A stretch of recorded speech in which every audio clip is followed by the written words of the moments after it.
Hello students, today in this class we learn about what are the technology and what are the impacts on that particular technology in society, in our society. So ICT are general purpose technology, like technologies whose value and impact arise primarily from their use in other economic and social sectors. So three capabilities are especially important for economic and social development. So what are they? Enables greater efficiency in economic and social process, enhance the effectiveness of cooperation between the different stakeholders, and third is increase the volume and range of information available to people, business and governments. So systematic impacts which ICT have had on the development of the economics, societies and culture include. So what are the economic impacts in the society of ICT? Include the globalization of production in goods and services, changes in international trade and distribution networks, changes in pattern of the consumption, the virtualization of some products and behaviors, and the growth importance of the ICT sector within the world and in national economies.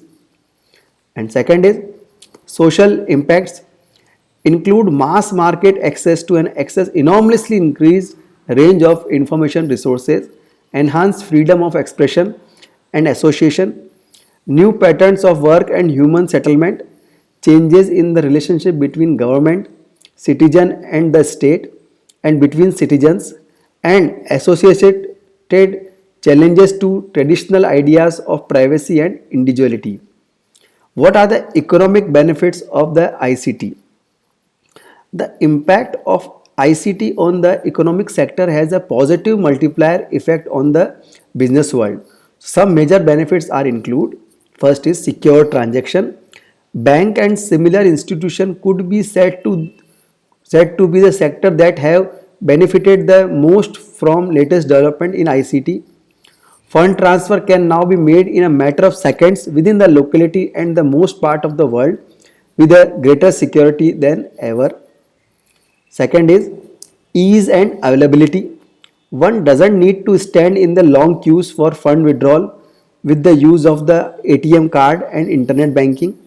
The banking transaction can be carried out at any time of the day within the scope of transactions allowed.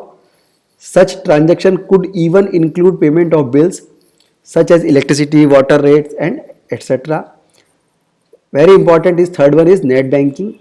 With online or internet banking, a lots of payment and buying can be done online via one's bank account at the convenience of one's home or office. The life wire of any business is fund availability and its timeliness, and net banking ensure both. And third is and next is global market. With ICT, now the market is entire globe, and small business in a small town can think of reaching to a buyer in any part of the world market courtesy by internet and ICT. So today in this class we learn about what are the technology and what impact in society in terms of economic and social impacts. Then we learn about what are the economic benefits of ICT. So we learn benefits like secure transaction, ease and availability, net banking and global market.